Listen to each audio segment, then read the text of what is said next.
So in this video today, I'm going to show you how to use the area model and also how to use the grid and box model method to divide.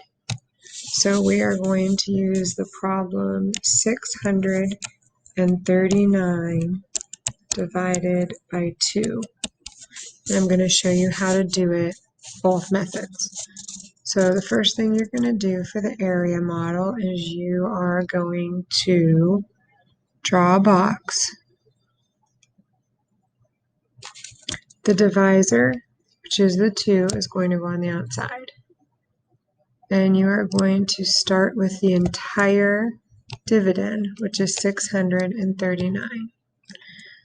When you are doing these, you want to use large and what we call the friendly numbers, which are the numbers that have zeros on the end if possible.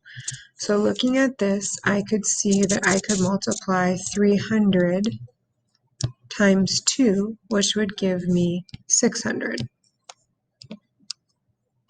That's going to leave me with 39 left.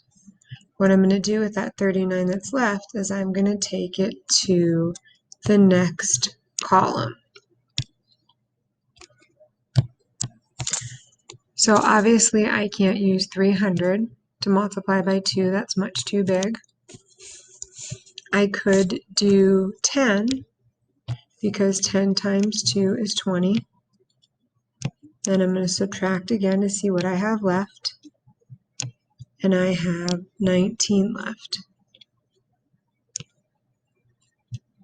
And so 2 goes into 19. The closest I can get without going over would be 9. 9 times 2 is 18. 19 minus 18 is 1. 2 doesn't go into 1, so that means that I have a remainder of 1. And I know that that remainder is correct because it's smaller than my divisor. If my remainder comes out bigger than my divisor, then I know I need to keep dividing because I have more groups there. So then to get the answer, I am just going to add what I got from my quotient here. So 300 plus 10 plus 9 is 319 with a remainder of 1. So 639 divided by 2 is 319 with a remainder of 1. So that is one way that your child is learning how to divide. Another way is they are learning how to use the grid or the box method to divide. This one is very similar to when we would use the lattice method for multiplication, whereas the students only have to focus on their basic facts. So we're going to take that same problem to see how you would work that out with the box method.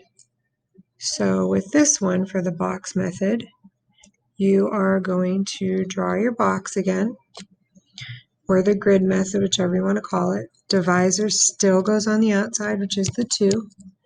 But I am going to split this into 3 boxes because I have a 3-digit number I'm dividing by. And I'm going to put 1 digit inside each box. So then 2, what number times 2 will get me as close to 6 without going over is 3. 3 times 2 is 6. 6 minus 6 is 0. I can bring the 0 up just to stay in the habit of bringing the remainder over. 2 goes into 3 one time. 1 times 2 is 2. 3 minus 2 is 1. So I'm going to bring this 1 over, and now I have 19. 2 goes into 19 9 times. 9 times 2 is 18. 19 minus 18 is 1. So I have remainder 1. I can have a remainder of 1 because my divisor is 2 and my remainder is smaller than my divisor. So you can see here is my answer, 319 with remainder of 1. So hopefully this little video will help with parents trying to help with math homework tonight, and also students if they get stuck. We will be learning the standard algorithm or the old school method, as I told the students, tomorrow. But for now, this one should help with tonight's homework and in the future.